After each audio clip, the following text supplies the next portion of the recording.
pour moi, l'enfantement, je préfère même dire enfantement que accouchement, parce que l'enfantement, il a été tellement puissant que finalement, depuis ce jour-là, je ne pourrais plus jamais me dénigrer ou... pour moi, en fait, il y a une puissance qui est là maintenant.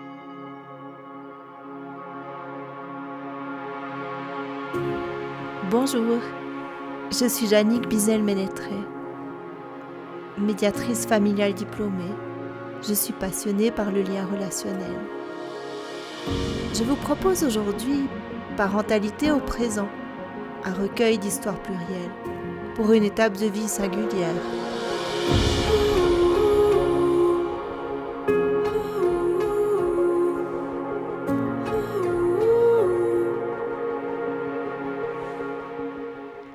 J'ai le plaisir de recevoir aujourd'hui Mélanie. Bonjour Mélanie. Bonjour. Quel lien entretiens-tu avec tes parents aujourd'hui, Mélanie ? Alors, mes parents étant divorcés, j'ai un lien différent avec chacun. Ma maman est très proche de moi, surtout depuis que je suis moi-même maman. Ça nous a beaucoup rapprochés. Et mon papa, par contre, on est un petit peu plus éloignés. On est en bons termes, malgré les aléas de la vie, mais on est moins proches. T'as moins le feeling avec ton papa qu'avec ta maman, c'est ça que tu dis ? En ce moment, oui. Puis tu dis que t'es maman ? Oui, je suis maman d'un petit garçon qui a 15 mois. C'est une nouvelle aventure qui commence. On est vraiment au début de l'aventure. Tu disais que tu t'étais rapprochée de ta maman par le fait que toi, aujourd'hui, tu es maman, c'est ça ? Oui, je pense que depuis que je suis maman, j'ai compris beaucoup de choses qu'elle a faites pour moi. Auparavant, je ne comprenais pas forcément les choix qu'elle a eus dans sa vie, personnellement ou pour nous. Et depuis que je suis moi-même maman, je peux enfin entendre et comprendre certaines de ses réactions et tout ce qu'elle a fait pour nous, en fait. Qu'est-ce que tu as compris ? Tu veux nous en parler ? Tu as compris quoi des réactions de ta maman que tu avais eu de la peine à comprendre en étant enfant ou adolescente ? Surtout adolescente, oui. Bon, c'est à cette période-là qu'elle est partie de la maison. En fait, c'est plutôt en premier lieu, là, j'aurais envie de plutôt parler de la femme qu'elle est. Ça, j'ai compris en étant maman, mais elle a eu besoin à un moment donné de sauver sa peau en premier, avant de pouvoir sauver ses enfants, en fait, et garder ses enfants. Donc ça a été beaucoup de colère pour moi. Ça a pris du temps à comprendre pourquoi elle nous laissait. Je trouvais qu'elle était égoïste de faire ce genre de choix. Et puis par la suite, en devenant adulte et maintenant maman, j'ai compris que c'était ça où on l'aurait peut-être plus jamais revu, parce qu'elle avait besoin de se sauver de la relation avec mon papa. Donc ça, c'est quelque chose que j'ai pu comprendre maintenant, que je peux mieux accepter aussi. Et maintenant, du coup, je comprends mieux aussi toutes ces réactions qu'elle a eues en tant que maman. C'était quoi ces réactions dont tu parles ? Je me rends compte qu'être maman, c'est pas toujours... on n'a pas le mode d'emploi, on reçoit pas le mode d'emploi quand on a l'enfant. Il n'y a rien qui est venu ? On n'a pas reçu. T'as pas reçu ? Bon. Et du coup, c'est vrai que souvent je dis « Ah, mais pourquoi elle fait pas comme ça ? Pourquoi l'autre maman de ma copine, elle était super, elle a toujours prendre soin de ma copine. » Et maintenant, aujourd'hui, je comprends que parfois, on n'a pas les outils. Elle était très jeune, c'était une jeune maman. Elle nous a eu à 19 ans, 20 ans, 19, 21 et 23 ans. Donc à 23 ans, on se retrouve avec 4 enfants. Oui. Et moi, donc, j'ai eu mon enfant à 34 ans. Donc, on n'a pas vraiment la même maturité entre 19 ans et 34 ans. Et puis, voilà, je me suis dit que maintenant, j'ai vraiment accepté qu'elle a fait avec ce qu'elle avait, avec les outils qu'elle avait. Et puis, elle a fait du mieux qu'elle pouvait. Et puis, finalement, on s'en sort pas si mal, à mes frères et sœurs. T'as pu en parler avec elle ? J'en ai parlé, oui, j'en ai parlé il y a quelques années déjà. Mais vraiment, maintenant, depuis que je suis moi-même maman, j'ai pas pu en reparler avec elle. Ouais, parce que finalement, quand elle est partie de la maison, elle avait quel âge? Elle avait à peu près ton âge. Si tu étais Ben, adolescente, finalement, elle avait peut-être un petit peu 30, plus, mais... 38 ans. Ouais. Mhm. Elle avait 38 ans, ouais. Elle approchait la quarantaine, ouais. Donc, ouais, c'est un peu l'âge que j'ai maintenant, effectivement. Ouais. Puis, elle s'est rendue compte que toute la période que moi j'ai eue avant les enfants, elle l'a pas eu et elle a eu besoin de le vivre après, en fait.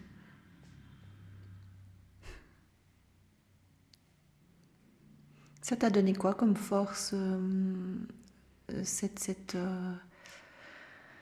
le fait que ta maman soit partie de la maison à un moment donné? Aujourd'hui, est-ce que tu arrives à mesurer les côtés positifs de cette douloureuse expérience, j'ai envie de dire? Oui, alors il y a... en fait, cette expérience négative au départ, finalement, elle m'a construite. Elle fait que je suis la femme que je suis aujourd'hui. J'ai été confrontée assez rapidement à la réalité de la vie, plutôt matérielle. Il faut s'organiser toute seule, cuisiner, faire le ménage, enfin toutes ces tâches. T'étais la seule fille de la maisonnée, en fait. Non, il y avait ma sœur aussi. On était les deux. Les deux avec mes deux frères et puis mon papa. Donc voilà, il y avait ce côté, il fallait très vite rentrer dans le bain de la vie. De l'autre côté, par contre, j'avais besoin d'être complètement extravertie à côté, me défouler, aller dans les excès plutôt. Et puis maintenant, en fait, je pense que ça m'apporte beaucoup de sérénité par rapport à mon couple, par rapport à ma vie de famille. J'ai appris à mieux communiquer aussi, communiquer avec mon mari justement. C'est très rare que dans notre couple, il y ait des grosses crises. Alors oui, on se dispute, mais on communique justement. Donc ça, c'est des choses que j'ai appris des erreurs de mes parents finalement. Avoir s'engueuler tout le temps, nous, on a envie de discuter maintenant, de communiquer et d'avancer ensemble. Puis là, quand tu disais, j'ai pas eu le mode d'emploi qui est arrivé avec mon bébé, t'aurais aimé qu'il soit inscrit quoi sur ce mode d'emploi, s'il était arrivé avec? En fait, quand on est quand on est avec... quand je suis avec mon fils et... par exemple, il crie, on ne sait pas ce qu'il a. Enfin, donc là, on dit, mon Dieu, mais qu'est-ce qui se passe? Et là, très vite, on dit, mon Dieu, on est un peu submergé par les émotions, pas très positives, justement, au contraire. C'est quoi ces émotions à ce moment-là? Tu dis qu'elles ne sont pas très positives. Non, finalement, c'est quoi comme émotion? Tu auras envie de quoi dans ces moments-là? C'est quoi les images qui te passent par la tête? Moi, c'est surtout que je suis vite en panique, en pleurs, à perdre mes moyens, à me dire que je ne vais pas être capable. Donc, beaucoup à me dénigrer un petit peu en me disant je ne suis pas une bonne mère, je ne sais pas calmer mon enfant. Et puis, en fait, petit à petit, maintenant, j'ai des ressources qui permettent justement de moi être plus calme et puis du coup d'arriver à l'apaiser lui. Ça, c'est des choses que j'ai appris au fur et à mesure, notamment avec toi d'ailleurs. Tu peux donner un peu des pistes aux personnes qui nous écoutent et peut-être qui vivent la même chose que toi avec un bébé qui pleure et... Moi, ce qui m'a vraiment aidée, mais ça c'était justement au cours, quand tu nous as appris vraiment à être présent. C'est-à-dire que moi, physiquement, quand j'ai mon petit dans les bras qui hurle, avant j'étais agitée, j'essayais de le bercer, mais en fait je pense que je ne le berçais pas du tout parce que j'étais plus en train de l'exciter qu'autre chose. Et puis en fait, par rapport aux outils que tu m'as donnés, en fait je respire. Tu respires maintenant? Je respire bien dans mon ventre, sous mon nombril. Et je respire même fort, en fait. J'inspire, j'expire, que mon petit l'entende aussi. Et là, tout de suite, je sens que moi, je me pose. Je suis beaucoup plus ancrée, j'ai vraiment... je me concentre sur mes pieds, je remonte vraiment gentiment dans le corps. Je reviens vraiment à ici et maintenant. Et à ce moment-là, on voit que lui, il s'apaise beaucoup. Il peut lâcher. Il arrive OK, il a des émotions. Il peut les laisser... en fait, je les laisse libre cours à ses émotions. Elles sont plus dérangeantes pour moi. Du coup, il arrive à s'exprimer et après, il se calme. Et en fait, c'est un joli rendez-vous à chaque fois. En fait, parce que souvent, avec du recul, je me rends compte que moi, j'étais pas du tout ici et maintenant. J'étais en train de réfléchir à demain, qu'est-ce que je dois faire, ou ah mince, j'ai pas fait ça comme il faut. Enfin, j'étais pas présente. Et puis cette présence-là, maintenant, elle m'aide beaucoup à être avec lui. Moi, je suis beaucoup mieux quand je suis comme ça. Et puis, du coup, lui, il est bien mieux aussi.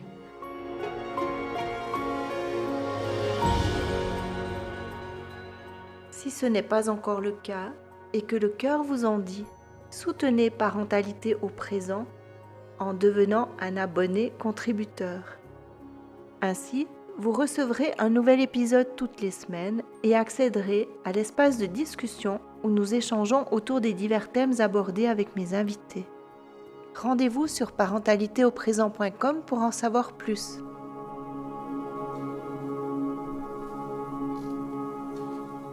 Et maintenant, ce qui est joli, c'est que souvent, quand il m'entend bien inspirer, expirer, il fait la même chose que moi. D'un coup, je l'entends. 15 mois, c'est magnifique. C'est bon, hein, 15 mois. Ouais. C'est incroyable. Hein. Ouais, c'est superbe. En fait, il se synchronise sur ta respiration. Oui, vraiment. Là, il se synchronise. Là, on peut vraiment observer de ce qui se passe. C'est que autant quand tu es dans le stress, il est synchronisé sur ton stress et puis ça part. Enfin, ça monte en puissance des deux côtés. Oui. Et autant tu commences à respirer et il se synchronise sur ta respiration. Et là, ça commence à baisser des deux côtés. C'est magnifique. Ah, c'est vraiment super, oui.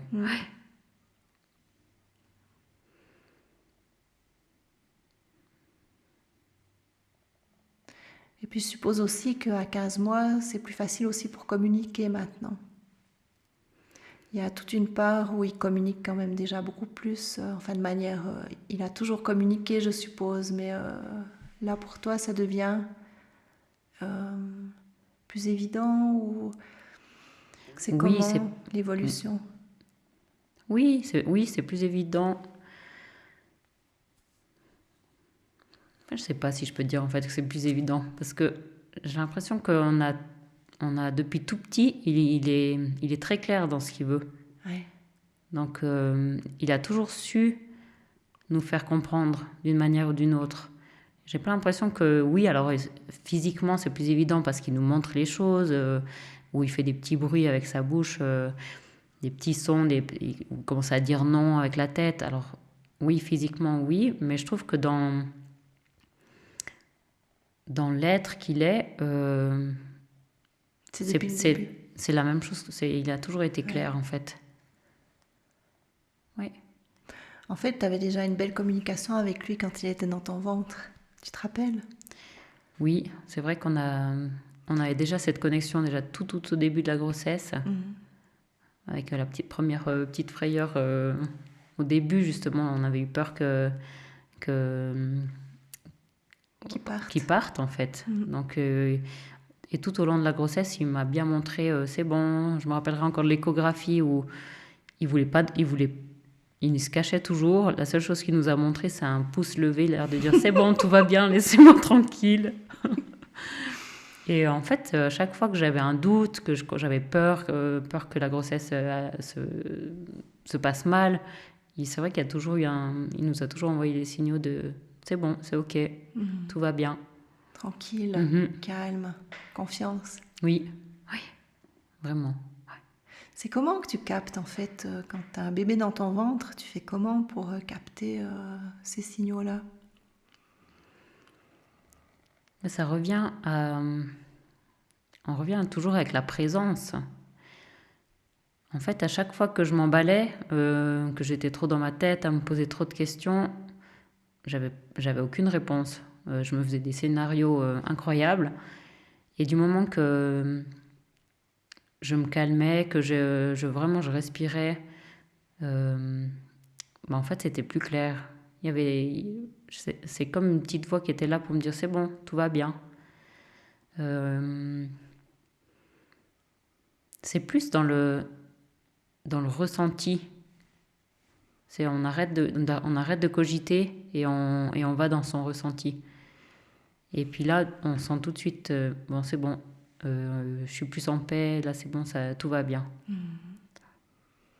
C'est aussi le ressenti du bébé qui bouge dans ton ventre et de te connecter vraiment à cet enfant qui est à l'intérieur de toi. C'est ça que tu parles dans ton ressenti. Parce que là, finalement, tu es en train de dire la même chose, mais sans bébé dans ton ventre, quand il cause de revenir à la présence, respirer, descendre. Mais quand on est enceinte, il y a quand même... le bébé, il est présent dans ton ventre. Oui.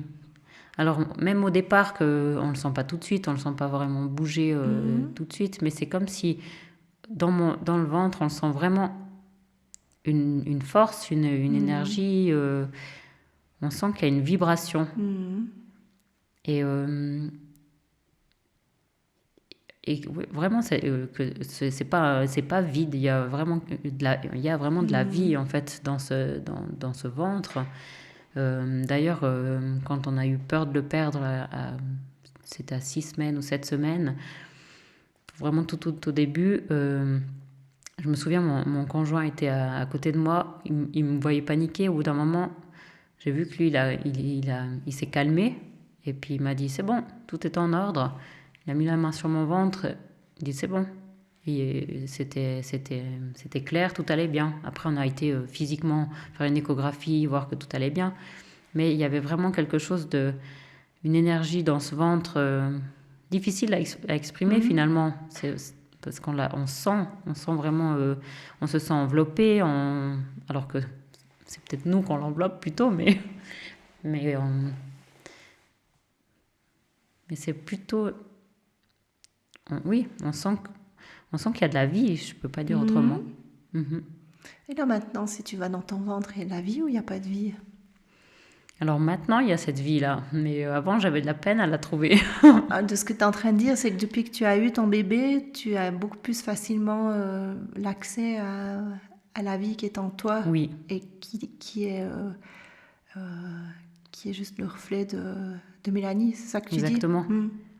Ah, mais ça, c'est pour moi, ça a été une renaissance. C'était la naissance de mon enfant, ça a été la naissance de moi en tant que maman, mais ça a été une renaissance en tant que moi, Mélanie. Justement, c'est comme si avant, il n'y avait pas de vie dans mon ventre, dans mon bassin. J'ai l'impression que c'était toujours froid, c'était... Ouais, j'étais déconnectée avec mon intimité. Et depuis, je suis beaucoup plus connectée. Je suis plus en vie, oui. C'est magnifique ce que tu te partages là. Oui. Très beau. Ça a été tout un processus, mais vraiment, ça va au-delà d'être mère, c'est être femme aussi, c'est être femme dans l'intimité. Pour moi, l'enfantement, je préfère même dire enfantement que accouchement, parce que l'enfantement, il a été tellement puissant que finalement, depuis ce jour-là, je ne pourrais plus jamais me dénigrer ou... pour moi, il y a une puissance qui est là maintenant. Ça t'a donné une légitimité d'être, c'est ça? Oui, on d'être peut dire ça femme comme ça. Ou d'être femme, exactement. Oui. D'être femme, d'être mère et d'être moi-même, en fait. Et depuis, je suis beaucoup plus connectée à la vie en général. Maintenant, voilà, avec un petit 15 mois, on passe pas des nuits extraordinaires, mais malgré tout, on arrive à être... Ok, on se réveille le matin, on est là, on est bien, je suis bien, et un jour après l'autre, un moment après l'autre. Merci Mélanie. Mais avec plaisir, merci.